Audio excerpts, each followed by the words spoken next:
Bienvenidos una vez más. Hoy vamos a continuar nuestro estudio en segundo de Crónicas y por fin comenzamos la tercera parte de Crónicas. En la primera parte de Crónicas trata con toda la genealogía que va desde Adán hasta el rey David.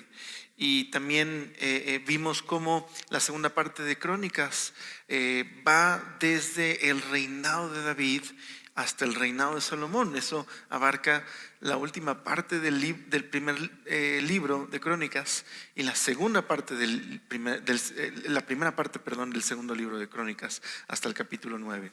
La tercera sección de Crónicas comienza hoy en el capítulo 10 con el reinado de Roboam y termina con el llamado que hace Ciro a que el pueblo del cautiverio vuelva a Jerusalén. Ahí es donde termina la tercera parte de Crónicas. ¿Qué es lo que hemos aprendido hasta este momento? Bueno, la semana pasada terminamos de ver el reinado de Salomón. Vimos cómo el enfoque del reinado de Salomón comienza con la petición que hace Salomón por sabiduría para gobernar al pueblo. El Señor le concede sabiduría, pero también hace de su reino uno próspero y firme. Y vimos cómo su reino termina de la misma forma, con prosperidad, con sabiduría. Así en Crónicas es que termina la historia de Salomón.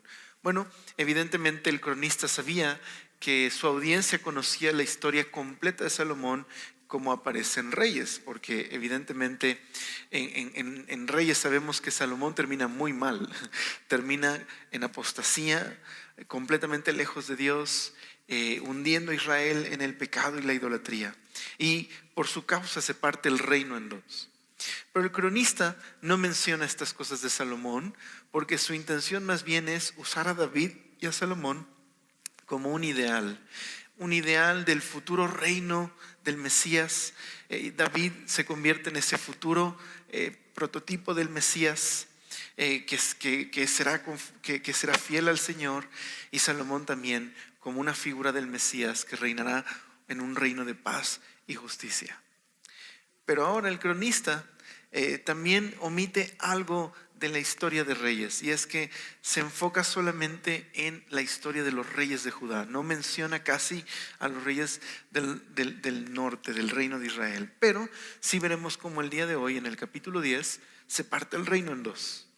Jeroboam se convierte en el rey de 11 tribus en el norte, y Roboam se quedará solamente con el reino del sur. Así que sí, Salomón fue un hombre sabio. Su reinado en Crónicas termina con un reino de sabiduría, prosperidad, las naciones buscando la sabiduría de Salomón. Pero después de la muerte de Salomón no volvemos a ver sabiduría en ninguno de los reyes de Judá. Solamente hay dos reyes que son los que más se apegaron a David y a Salomón en Crónicas, y esto es Ezequías y Josías. Por ahí hay uno que otro rey que se menciona como un rey que fue parecido a David, pero en realidad los únicos dos reyes, Ezequías y Josías, son aquellos que fueron siguiendo las huellas, las pisadas de David, su padre. De ahí en fuera, todos los reyes prácticamente fueron necios y hundieron a Israel cada vez más en corrupción. Comenzando por el rey que en Crónicas parte el reino en dos. Roboam, el hijo del rey más sabio de Israel, se convierte en un hijo necio que va a perderlo todo, no solamente por rechazar el reino de su padre y su sabiduría, no solamente por rechazar a los consejeros que Dios había puesto en su vida, sino por rechazar al Señor y su palabra. Y así es como trajo ruina a su vida y ruina a su reino. Ahora, Roboam no fue el peor rey de Israel. En realidad, Roboam, su reino fue como una especie de montaña rusa. Comienza muy mal, tiene algunos años de estabilidad, buenos años, pero luego termina muy mal su reinado, lejos del Señor. Y lo que se tiene que decir en Crónicas de él es que fue un rey malo, un rey que no anduvo en los pasos de David, su padre. Y creo que en la vida de Roboam hay una lección muy importante para la audiencia del cronista, quienes estaban pasando por este tiempo difícil, este tiempo en el que se estaban preguntando si Dios se había olvidado de ellos. Ya habían regresado del exilio, ya habían reconstruido el templo, pero no habían sucedido las cosas que los profetas habían dicho acerca de David, acerca del templo, acerca de Jerusalén. Estaban descorazonados. Así que para ellos habría una lección importante, una lección que les ayudaría a recuperar la esperanza, pero también a aprender a ser sabios. Y lo mismo sucede con nosotros. También nosotros, el cronista nos está hablando, porque esto no solo era para Israel, sino es para nosotros. Esta palabra es la palabra de Dios inspirada y es para nosotros también. Y también nosotros podemos el día de hoy, desde la situación que estemos viviendo, el Señor quiere que pongamos nuestros ojos en Él, pero también quiere darnos una lección importante de sabiduría. ¿Sabes? Dice Tim Mackie, es un erudito que se dedica especialmente al idioma del hebreo y del griego, ¿no? El hebreo en el Antiguo Testamento y el griego del Nuevo Testamento, y él hace una anotación muy interesante. Todos estos reyes de Judá, a partir del capítulo 10 de Segundo de Crónicas, se convierten en un estudio muy interesante de carácter. De hecho, sería muy interesante si hacemos eso. Si en una libreta puedes ir poniendo a cada uno de estos reyes y destacar una lección importante de carácter en la vida de cada uno. Y eso puede ser muy enriquecedor para nosotros. Porque no se trata de mirarlos, ¿sabes? De lejos y decir, ay, qué mensos, ¿cómo se les ocurrió hacer lo que hicieron? Sino más bien se convierten en estudio de carácter, en un espejo, por el cual podemos también nosotros ver las grietas de nuestro propio carácter y las cosas que Dios quiere transformar en nuestra vida. Así que sería muy interesante si hacemos eso, si en una libreta o en tu celular puedes ir mientras estudiamos. También en casa lo puedes hacer anticipándote a los capítulos que vienen durante las próximas semanas. Tomar a un rey y convertirlo en un pequeño estudio de carácter. ¿Qué cosas aprendo de Dios? ¿Qué cosas aprendo de este rey? ¿Cómo respondería yo si hubiera estado en sus zapatos? ¿En qué me parezco a él? ¿Qué cosas Dios quiere trabajar en mi vida? Creo que sería un buen ejercicio, un buen inventario espiritual. Y bueno, espero que el día de hoy el Señor pueda revelarse más a nuestras vidas mientras estudiamos el carácter de Roboam a través del capítulo 10. ¿Te parece si oramos? Y empezamos el estudio. Señor, gracias por esta gran oportunidad que tenemos, Señor, de venir a tu palabra, de abrir nuestro corazón, de mirar tu voz, Señor, de escuchar tu voz, de mirar tu obra, Señor, en la vida de tu pueblo. Y así, Señor, como tú quieres obrar en nosotros, como quieres que te escuchemos, como quieres transformar nuestras vidas por medio de tu Espíritu. Gracias, Señor, porque tú estás haciendo estas cosas y es solo tu gracia, Señor. Te damos gracias por permitirnos esta libertad de estudiar tu palabra, de leerla, de meditarla, de entenderla. Te damos gracias, Señor. Amén. Muy bien. Acompáñame, por favor, a 2 de Crónicas, capítulo 10. 2 de Crónicas, capítulo 10. Solo vamos a revisar el capítulo 10. En realidad, el arco de historia de Roboam abarca desde el capítulo 10 hasta el capítulo 12. Hay reyes en Crónicas que tienen 2, 3 o hasta 4 capítulos que abarcan su historia. Hay otros reyes que es un capítulo. Hay reyes que en realidad son 2 o 3 párrafos. Pero bueno, a Roboam se le dedican 3 capítulos. Hoy solo veremos el 10. La siguiente semana veremos el 11 y el 12. En la primera parte del capítulo 10 es la interacción que tiene Roboam con Israel, con el pueblo de Israel. Todo está en el contexto de la muerte de su padre Salomón, su coronación y una petición que el pueblo le hace a Roboam.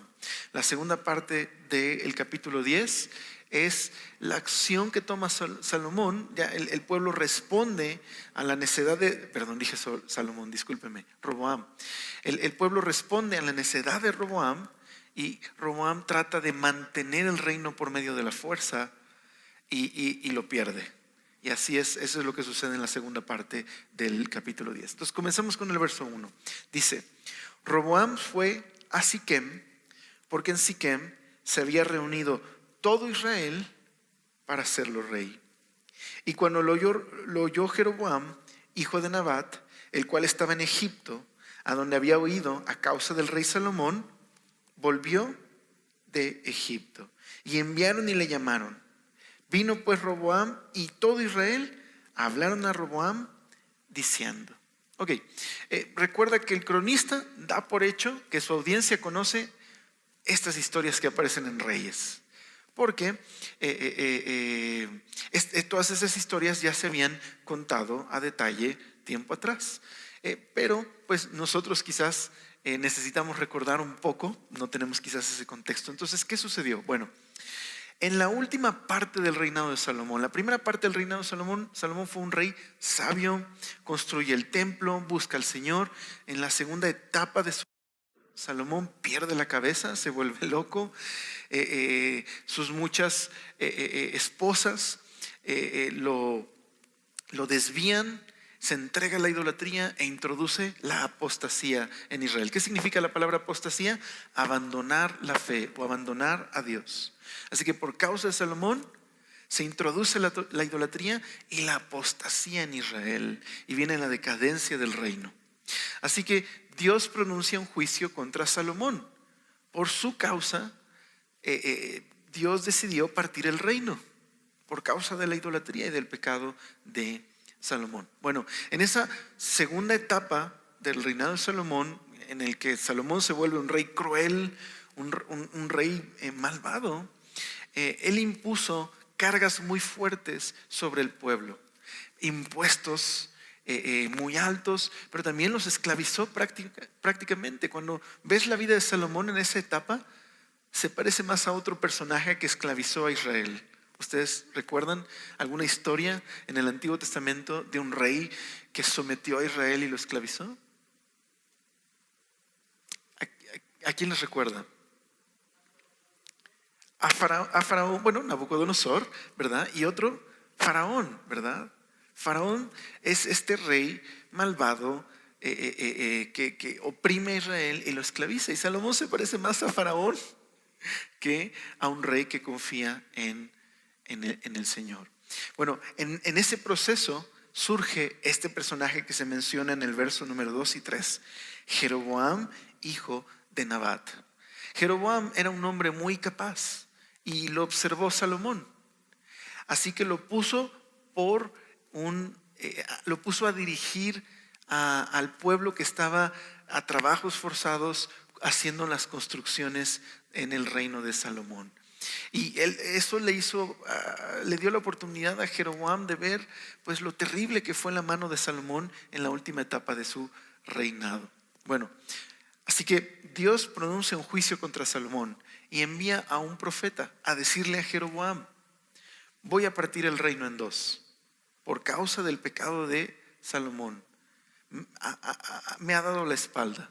A ti, Jeroboam, te voy a dar 10 tribus. Tú te vas a convertir en el rey de estas 10 tribus cuando yo parte el reino. Pero porque amo a David y porque amo a mi pueblo. Y yo hice una promesa. ¿Te acuerdas cuál era la promesa? De que nunca faltaría un descendiente del trono de David, y que por medio de un hijo de David Dios traería un reino de paz y justicia.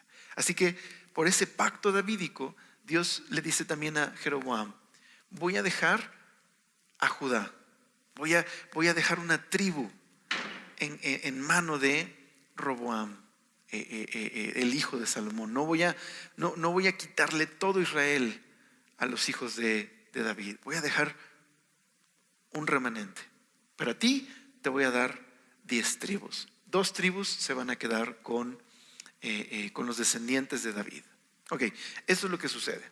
Bueno, cuando se entera de esto Salomón, quiere matar a Jeroboam, y Jeroboam tiene que huir a Egipto.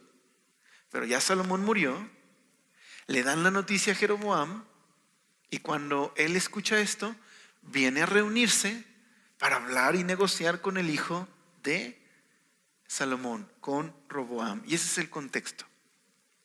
Así que aquí hay algo muy interesante. Nos dice que se reunió Roboam en Siquem. Una pregunta es, ¿por qué no se reunió en Jerusalén? ¿No era Jerusalén la ciudad que Dios había elegido? ¿No era el lugar donde estaba el templo y el palacio? ¿Por qué no fue coronado en Jerusalén? ¿Por qué en Siquem? Bueno, Siquem también era una ciudad importante. En Siquem fue el lugar donde, hablando de la historia de Israel, Siquem fue el lugar donde Abraham puso un altar. También Jacob moró en esa ciudad. Entonces tenía un significado religioso Siquem. Pero también Siquem tenía una historia oscura. Siquem fue una ciudad donde en el tiempo de jueces había un hombre llamado Abimelech. Abimelech fue un hombre perverso, un hombre que se apoderó de una posición que no le correspondía. Era un mercenario. Y fue en Siquem donde él tomó un lugar en Israel que no le correspondía. Entonces también tiene esa historia oscura Siquem.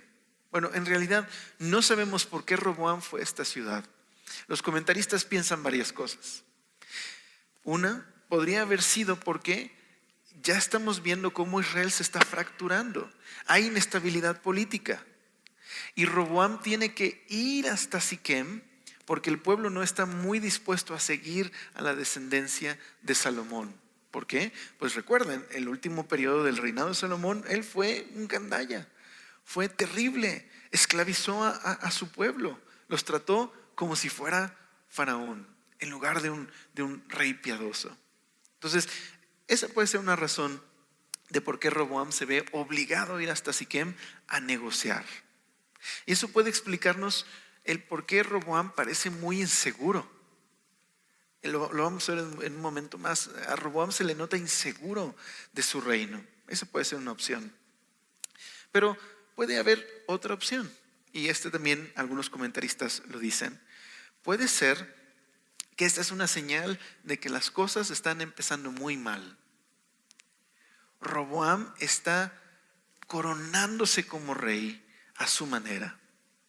Verás, a lo largo de Crónicas hay algo muy interesante que se menciona de la coronación de David, que se menciona de la coronación de Salomón, pero no se menciona de Roboam y de ninguno de los reyes después. ¿Qué cosa se menciona? Bueno, cuando David es coronado, se menciona que David va a reinar en el trono del Señor.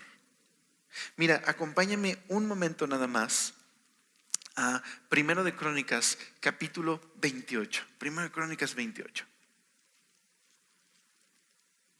Verso número 4. Dice, pero Jehová, el Dios de mi padre, pero Jehová, el Dios de Israel, me eligió de toda la casa de mi padre para que perpetuamente fuese rey sobre Israel, porque a Judá escogió por caudillo, y de la casa de Judá a la familia de mi padre y de entre los hijos de mi padre se agradó de mí para ponerme por rey sobre todo Israel. Y dentro de todos mis hijos, porque Jehová me ha dado muchos hijos, eligió a mi hijo Salomón para que se siente en el trono ¿de qué? Del reino de Jehová sobre Israel. Entonces es muy interesante porque David está hablando de su propia historia, pero también de Salomón. Y lo que menciona es que él fue sentado a reinar en el trono del Señor. Así como Salomón, su hijo, se sentó a reinar en el trono del Señor. ¿Qué es lo que da a entender esta expresión? Que tanto David como Salomón reconocían que Israel no es su reino, es el reino del Señor, y ellos simplemente eran instrumentos que se sentaban en el trono del Señor para administrar, pastorear y gobernar al pueblo que es del Señor. De hecho, ¿te acuerdas del propio Salomón cuando tiene este sueño y Dios le dice, pídeme lo que quieras? Y le dice, dame sabiduría porque este es tu pueblo. ¿Quién puede gobernar tu pueblo? Pero ahora con Roboam no vemos esto. Vemos que con Roboam hay un cambio. Él reúne al pueblo para que le coronen por rey.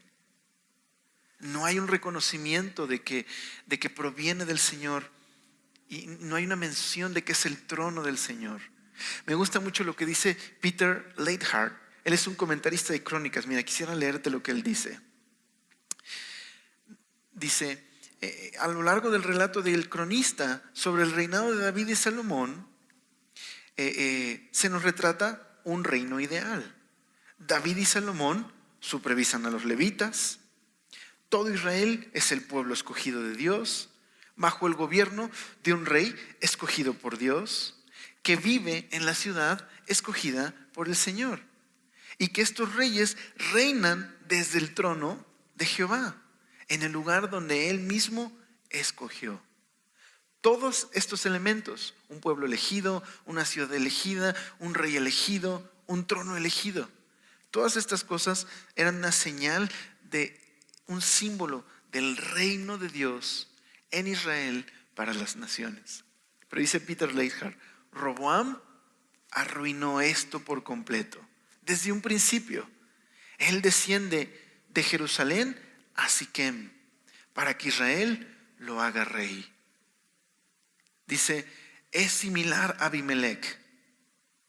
Roboam en su locura se convierte a un Abimelech que actúa tontamente y se convierte en otro Saúl, en un necio. Ok, interesante su comentario. Entonces,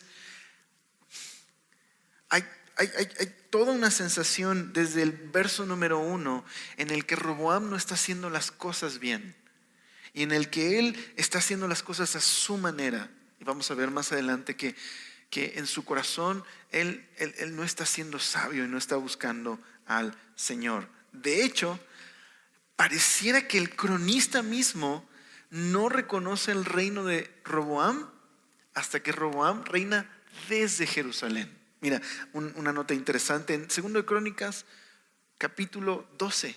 Mira, verso número 3.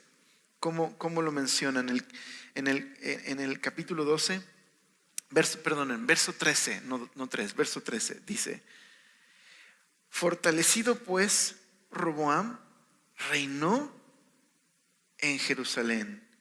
Y era Roboam de 41 años cuando comenzó a reinar y 17 años reinó en Jerusalén.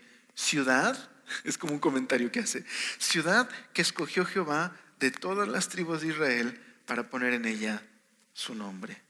Ok, si me explico, parece que hay una incomodidad del cronista, como si dijera, Roboam no fue realmente un rey como debió ser hasta que no reinó en Jerusalén, en la ciudad que Dios había elegido. Entonces, desde un inicio, Roboam está haciendo las cosas mal. Desde el punto de vista del cronista, la caída de Roboam se convierte en el punto decisivo en la historia de Israel. Por su causa, el reino se parte.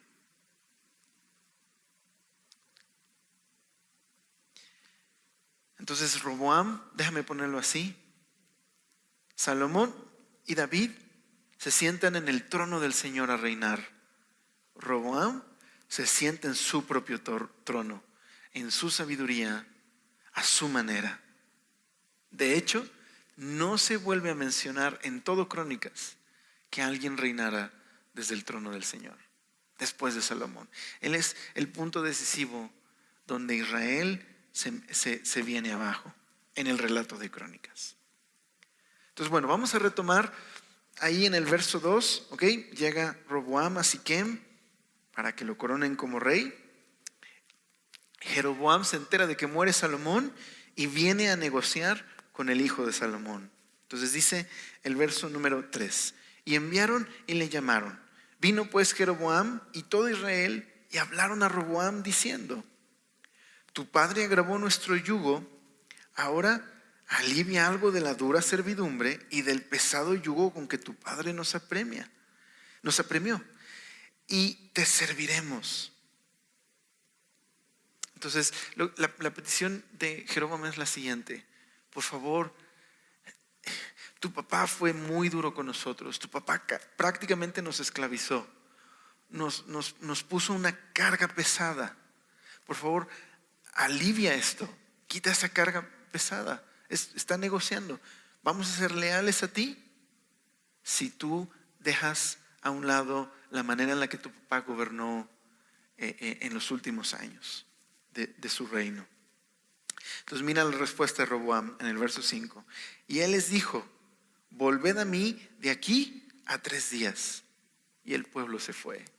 Es muy interesante porque cuando David fue coronado como rey, hubo 3 días también, pero de celebración. Todos estaban felices, ofreciendo sacrificios al Señor, alabando al Señor, reconociendo a David como el rey que había Dios puesto en el trono. Pero Roboam no, Roboam está inseguro. Su reino es uno que está inseguro. Y entonces va a pensar muy bien su respuesta. Verso 6. Entonces el rey Roboam tomó consejo con los ancianos, esto es, los líderes, los consejeros mayores que habían estado delante de Salomón, su padre, cuando vivía. Su equipo de trabajo. Creo que esto es bueno, ¿no? Está buscando consejo de gente mayor, de gente sabia. Dice, y les dijo: ¿cómo aconsejáis vosotros que responda a este pueblo? Ellos le contestaron diciendo: si te condujeres humanamente con este pueblo y les agradares y les hablares buenas palabras, ellos te servirán siempre.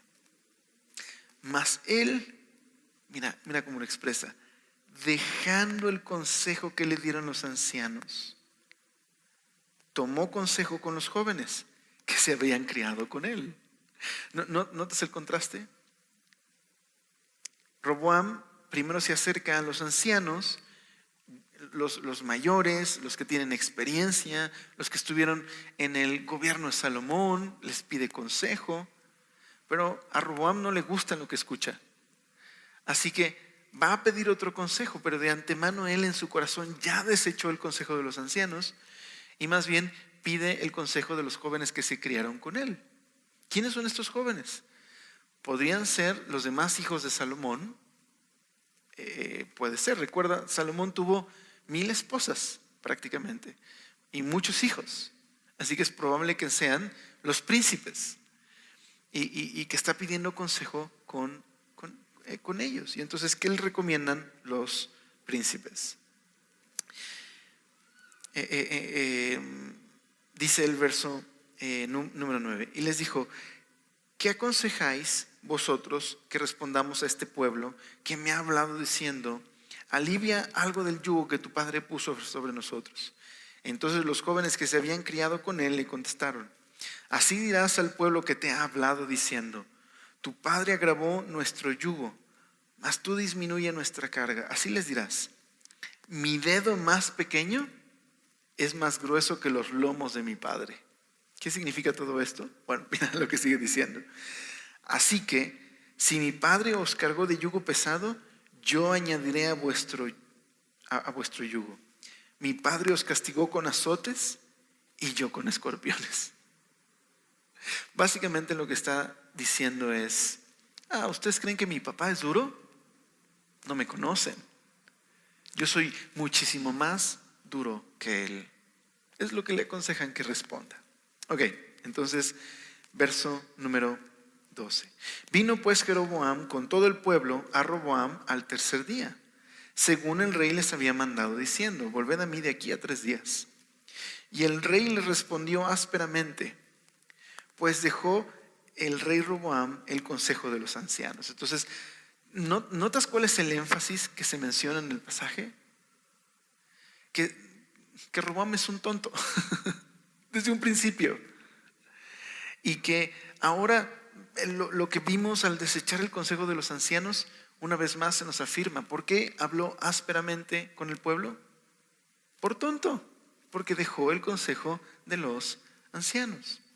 Entonces, dice así el verso número 14. Y les habló conforme al consejo de los jóvenes, diciendo: mi padre hizo pesado vuestro yugo, pero yo añadiré a vuestro yugo. Mi padre os castigó con azotes, mas yo con escorpiones. Y no escuchó el rey al pueblo mira, el verso 15 es muy interesante, porque la causa era de Dios, para que Jehová cumpliera la palabra que había hablado por Ahías, silonita, a Jeroboam, hijo de Nabat. Entonces, una vez más, el cronista da por hecho que tú y yo sabemos esta información.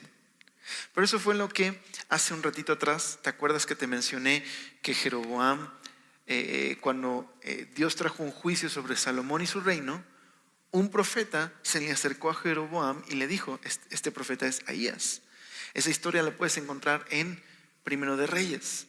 Y en esa historia Ahías le dice: Salomón me ha abandonado y por su idolatría voy a quitarle el reino y a ti te voy a dar 10 tribus. Solo voy a conservar 2 por mi amor a David y por el pacto que hice con David. Pero voy a partir el reino. Entonces, lo que está diciendo en este pasaje es que Roboam fue un necio, Roboam fue un hombre insensato. Por su culpa el reino se va a partir en 2, pero a Dios no se le salió de control. A Dios no se le fue de las manos. No es que estaba medio, ¿sabes? Como cuando estás en el metro y que como que te estás cayendo de sueño y se te pasa la estación. ¿Te ha pasado? ¿No? A mí me sorprende la gente que tiene este reloj interno que 5 segundos antes de que llegue el metro despiertan, ¿no? Y se bajan. Yo no tengo esa habilidad y me he quedado dormido como 2 o 3 veces y se me pasa la estación. Entonces Dios no es así, no es como que estaba pestañando y Roboam, ¿qué está haciendo? Ups, se me fue de las manos. Ya se partió el reino en 2. Ahora, ¿cómo lo arreglo? ¿Sí me explico? Roboam es un necio, pero Dios está en control. ¿Okay? Al ratito regresamos a este concepto de la sabiduría, soberanía de Dios, su sabiduría versus la necedad de Roboam y su responsabilidad. ¿Okay? Regresamos al ratito a ello. Pero simplemente como un comentario, a Dios no se le fue de las manos. Todo estaba de acorde a su propósito y su plan. ¿Okay? Entonces, Roboam toma el consejo de los jóvenes, rechaza el consejo de los sabios y se convierte en un hombre necio. Me recuerda lo que dice un proverbio en el libro de Proverbios. La compañía de los sabios nos hace sabios, pero la compañía de los necios nos quebranta, nos hace necios. Y esto es lo que hizo Roboam, se convirtió en un necio porque se rodeó de personas necias, como él. ¿Sí me explico? Él era un necio que fue y escuchó el consejo que quería escuchar de hombres necios como él. Entonces, aquí también hay un asunto interesante. Salomón y David reinaron desde el trono de Jehová, pero Roboam buscó su propio trono. Y a partir de ahí no volvemos a escuchar que un rey reinara desde el trono del Señor en Judá. Pero también Roboam desechó a los ancianos que estaban como consejeros en el reino de su padre. No se vuelve a escuchar en todo Crónicas de que un rey consulte a un grupo de ancianos hasta Josías. No volvemos a verlo. Entonces, Roboam es en Crónicas un punto decisivo. El cronista quiere que lo veas así. A partir de Roboam, el reino se vino abajo por sentarse en su propio trono y por no escuchar el consejo sabio. Y eso es lo que partió el reino en 2. Pero al final Dios estaba en control de todos estos eventos. Entonces podrías decir esto: al rechazar Roboam a los ancianos, ¿qué estaba rechazando en realidad? El reino de su padre, es decir, el reino sabio de su padre. Y al rechazar el reino sabio de su padre, en realidad, ¿qué estaba rechazando? A Dios en su vida. Ok, ¿cuáles van a ser las consecuencias? Mira el verso 16. Y viendo todo Israel que el rey no les había oído, hay mucho énfasis en oír aquí, ¿no?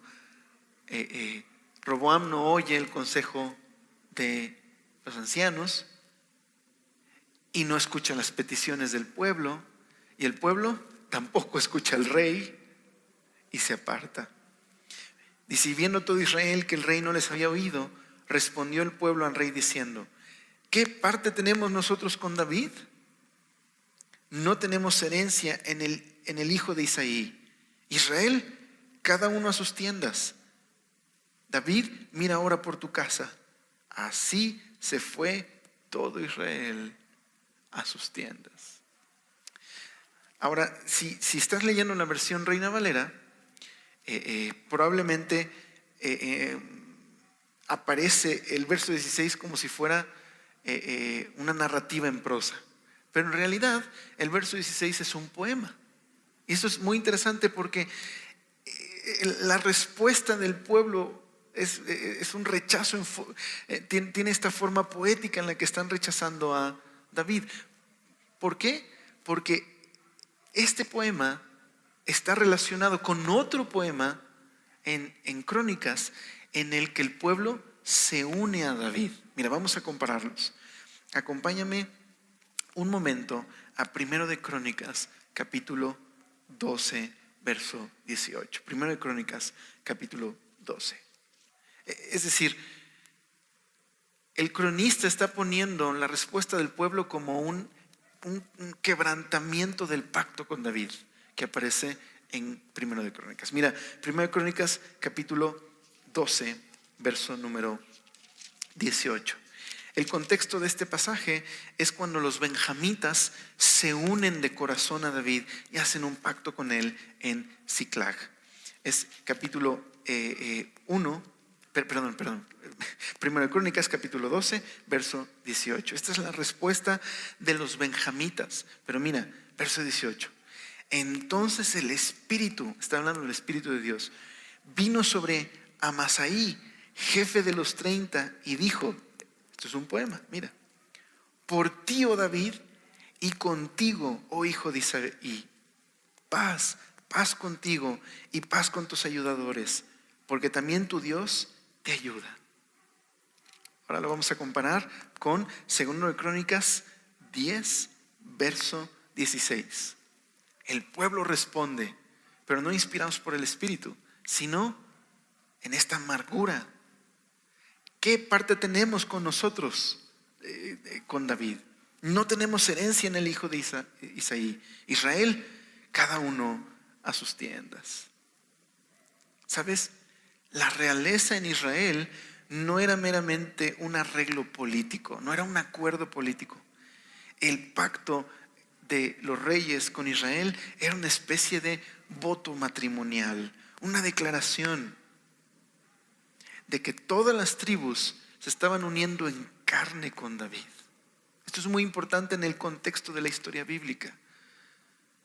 Cuando David es coronado como rey, todo Israel se une con David en un pacto, en respuesta a Dios, a la obra de Dios.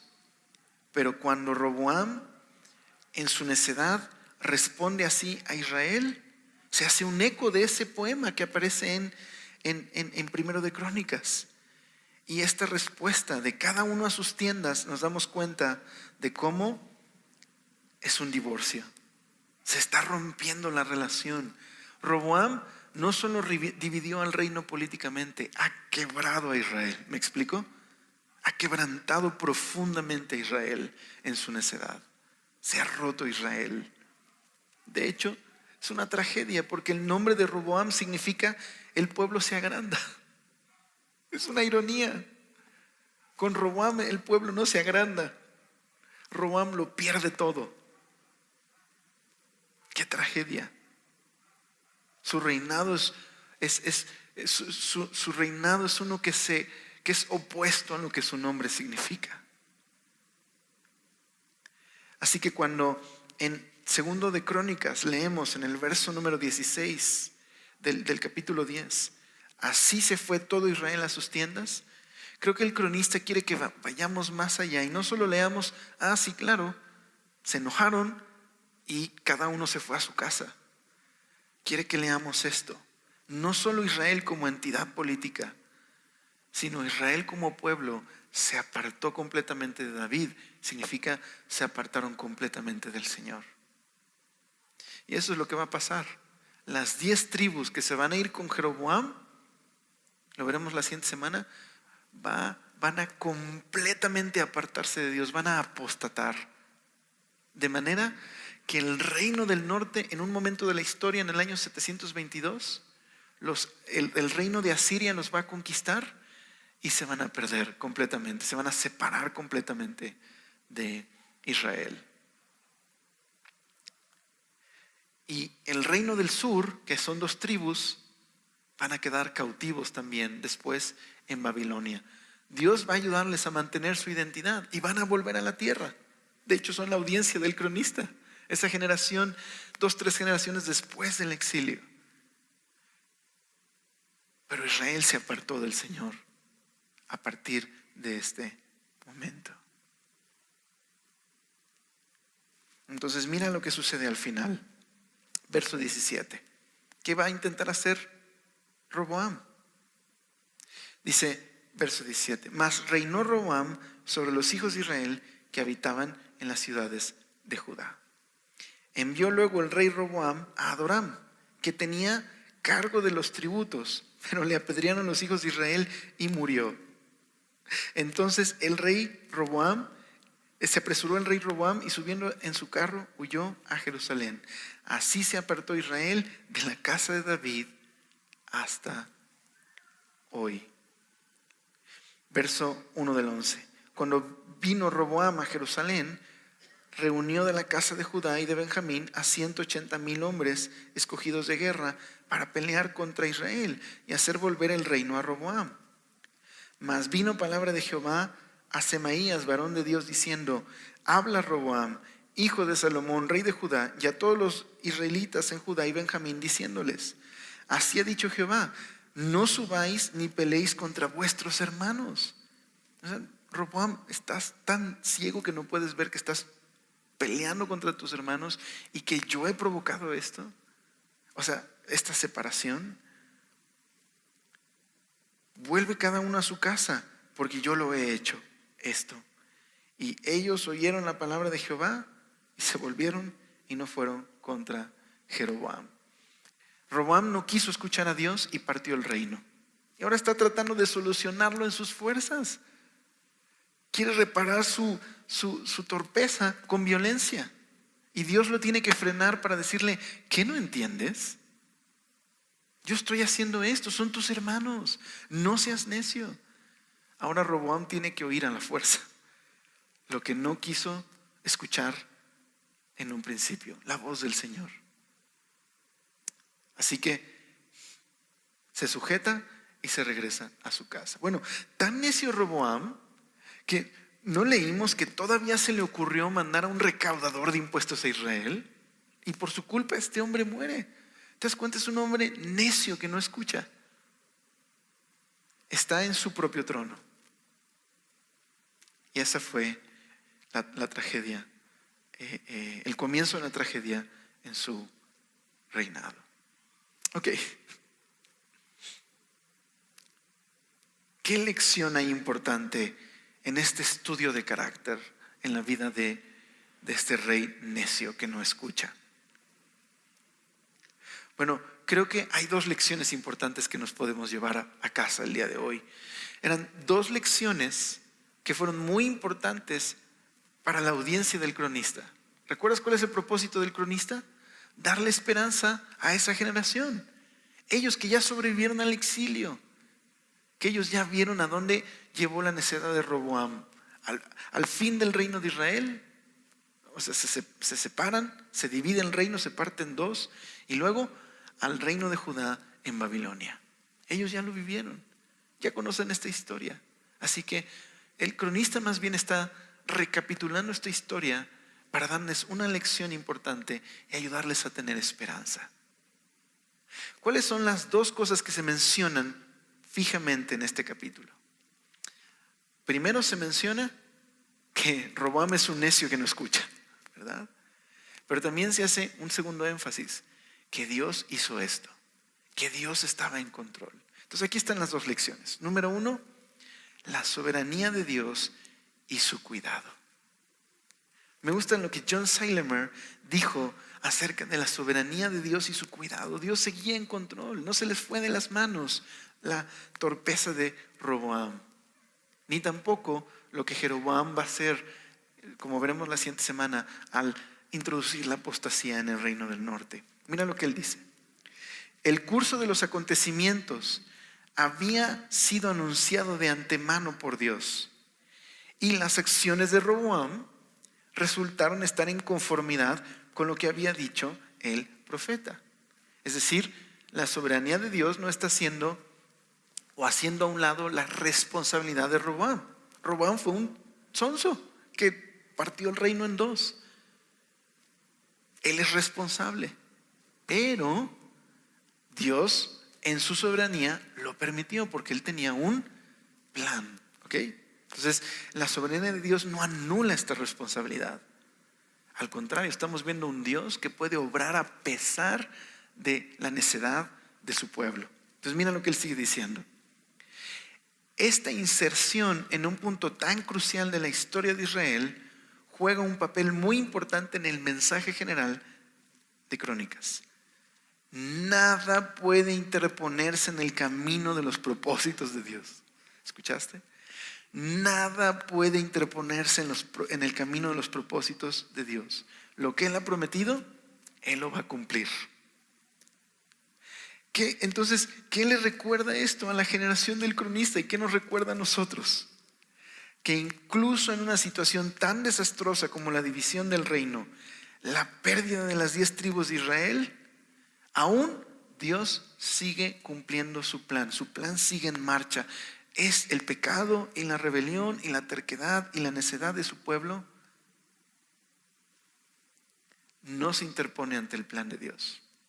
Ahora, ojo, otra vez, no anula su responsabilidad. Van a terminar en el exilio, van a terminar alejados de Dios y recibiendo las consecuencias de su pecado. Pero Dios no dejará de ser fiel, de amarles y de llevar a cabo su plan. Dime si no te llena de esperanza saber eso, que Dios puede a pesar del pecado y la rebelión. Dice John Seilemer, este es el punto del cronista para aquellos que habían sobrevivido al exilio. Si la pérdida de las 10 tribus no fue una amenaza para el propósito de Dios, menos lo iba a ser el exilio. El exilio nunca puso fin al plan de Dios. Qué gran esperanza para esa generación que estaban pensando, ¿y si Dios ya no nos ayuda más? ¿Y si la promesa de David se rompió? ¿Y si el exilio es el fin del plan? El cronista está diciéndoles, no, queridos, miren, ni la torpeza de Roboam, ni la maldad de los reyes de Judá, ni el exilio pueden detener el buen plan de Dios, su plan de redención, su plan de rescate. De hecho, en Ezequiel, te recomiendo mucho que en algún momento que puedas leas este capítulo, es glorioso a la luz de esto. Es Ezequiel capítulo 37. Es un capítulo donde Dios lleva al profeta Ezequiel a un valle de huesos secos. Y le hacen preguntas, ¿qué estás viendo? Un valle de huesos secos. ¿Y qué representan esos huesos secos? Representa a Israel. Israel está muerto y perdido en el exilio. Representa el exilio. Representa eso, muerte. Y entonces, en medio de esa situación, dice Ezequiel 37, verso 11 y 13. Déjame leértelo en la NTV. Hijo de hombre, estos huesos representan al pueblo de Israel. Ellos dicen, o sea, el pueblo, nos hemos vuelto huesos viejos y secos. Hemos perdido toda esperanza. Nuestra nación está acabada. Por tanto, profetiza y diles: esto dice el Señor soberano: oh pueblo mío, abriré las tumbas del desierto y haré que te levantes. Luego te regresaré a la tierra de Israel. Y cuando eso suceda, pueblo mío, sabrás que yo soy el Señor. Pondré mi espíritu en ti, volverás a vivir y regresarás a tu propia tierra. Entonces esa visión, esos huesos empiezan a recibir vida y se forman en cuerpos y de pronto ya son un ejército. Y era una promesa futura de que Dios puede, a pesar del pecado y la rebelión. ¿Sabes? No sé qué situación estés viviendo o qué situación un día te puedas enfrentar, pero todos podemos vivir una situación de sufrimiento en nuestras vidas, ya sea por nuestra torpeza y necedad o ya sea por la torpeza y necedad de otros. Pero aún eso no puede estorbar el buen propósito de Dios en nuestras vidas. Él es bueno y nos ama. Y Él ha vencido a la muerte y al pecado, porque el pecado y la muerte y la rebelión no pueden con su plan. Y la cruz es el mejor ejemplo, donde de hecho la cruz es el lugar donde Dios vence al pecado. Mi hermano, mi hermana, si te has apartado del Señor y has sido un necio y has traído consecuencias a tu vida, Dios te ama. Y Dios, sí, no necesariamente va a librarte de las consecuencias del pecado, pero Él te ama y no va a dejar de amarte y puede restaurar tu vida si te humillas y regresas a Él. Espero que esto pueda traer esperanza a tu corazón. O si estás viviendo las consecuencias de la necedad de alguien cercano a ti, Dios te ama. Y quizás no va a librarte necesariamente de las consecuencias alrededor, pero Él es bueno y sabio y justo y puedes confiar en Él, en que Él va a estar contigo y va a restaurarte. Y por eso creo que eso me lleva, por último, a meditar en lo siguiente. El ejemplo de Roboam y la necesidad que tenemos de sabiduría. ¿Cómo aparece Roboam en Crónicas? Aparece como alguien inexperto que ve la preocupación de los demás como una amenaza a su autoridad, que sus reacciones provienen de sus inseguridades y complejos, que pide consejo, sí, pero solo escucha el consejo que lo hace sentir bien y que lo exalta a él. El consejo que lo reafirma, ese es el que toma. Roboam está tan fuera de sí y es tan insensible que utiliza incluso la violencia para tratar de remediar su propia torpeza. ¿Sabes? Podemos ser muy, muy parecidos a Roboam. A lo mejor no eres el rey de un reino y no se parte un reino por tu culpa, pero bueno, gracias a Dios que yo le digo, no soy el rey de un reino, porque seguro a los 5 minutos lo pierdo. Te lo prometo, lo perdería en los 5 segundos. Pero lo que sí creo que nos podemos identificar con Roboam es lo siguiente. Considera lo siguiente.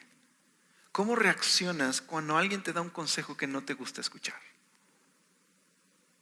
¿Eres selectivo y solo escuchas aquello que te reafirma? En casa, con tu esposa, con tus hijos o en el trabajo, seas empleado o seas un jefe.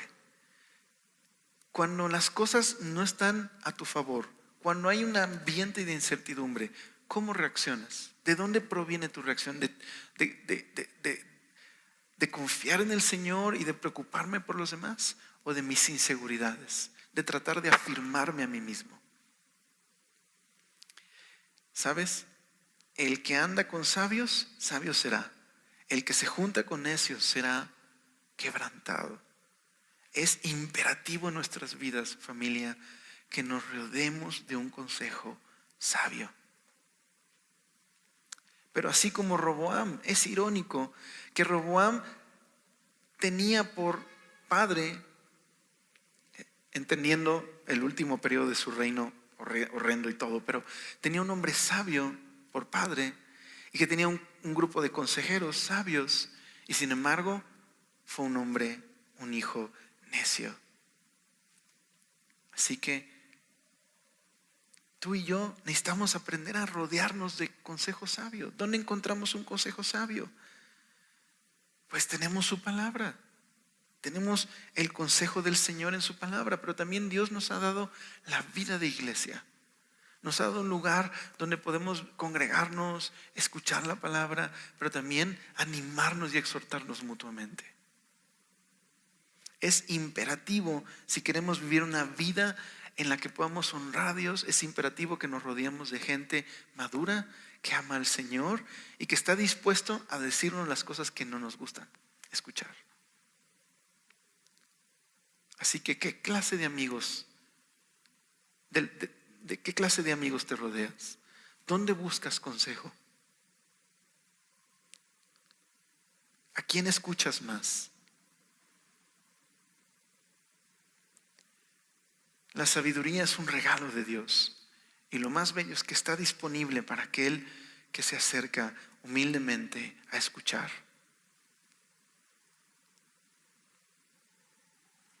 ¿Por qué no tomamos un momento para orar y meditar en esto? Seamos honestos y veamos qué está siendo dominante en nuestra vida. Si estamos sentados en nuestro propio trono, tratando de ser nuestro propio rey, y por eso somos selectivos con el consejo, y por eso reaccionamos porque todo se convierte en una amenaza para nosotros y nuestro reino. O estamos siendo humildes, escuchando al Señor, escuchando su consejo. Toma un minuto, no te vayas de aquí sin meditar. Y si descubres que necesitas arrepentirte, hazlo. El Señor te ama, Él es bueno. Toma un momento, cierra tus ojos, toma un momento, ora. Querido Señor, no queremos irnos de aquí sin tomar un momento para orar y meditar en ti, Señor. Meditar en este pasaje y, Señor, identificarnos con lo que está sucediendo en este capítulo, y meditar, Señor, si es que en nosotros estamos descubriendo que somos así, Señor. Escuchamos solo lo que queremos escuchar. Todo lo que no esté de acuerdo a nuestro plan se convierte en una amenaza para nosotros, Señor. Señor, líbranos de una actitud así. Ayúdanos con humildad a reconocer nuestra necesidad tan grande de ti, Señor, y también de otras personas que puedan ayudarnos, Señor, a crecer en la vida cristiana. Señor, ayúdanos sobre todo a abrir nuestro oído a tu palabra, Señor, a darte el lugar correcto en nuestras vidas. Y gracias, Señor, porque tú usas todas las cosas, Señor. Yo te pido, Señor, que si alguien el día de hoy necesita esperanza, Señor, de saber que tú puedes restaurarle, si ha roto algo en su vida, si ha partido algo en su vida, ayúdale con valentía a enfrentar, Señor, la situación que está enfrentando, tomado de tu mano, pero también buscar tu consejo, Señor. Confiar en tu sabiduría, Señor. Confiar en que tú le amas y que Señor, tú ya pagaste por nuestra maldad en la cruz. Gracias, Señor, porque en ti encontramos consuelo y esperanza. Gracias. Amén.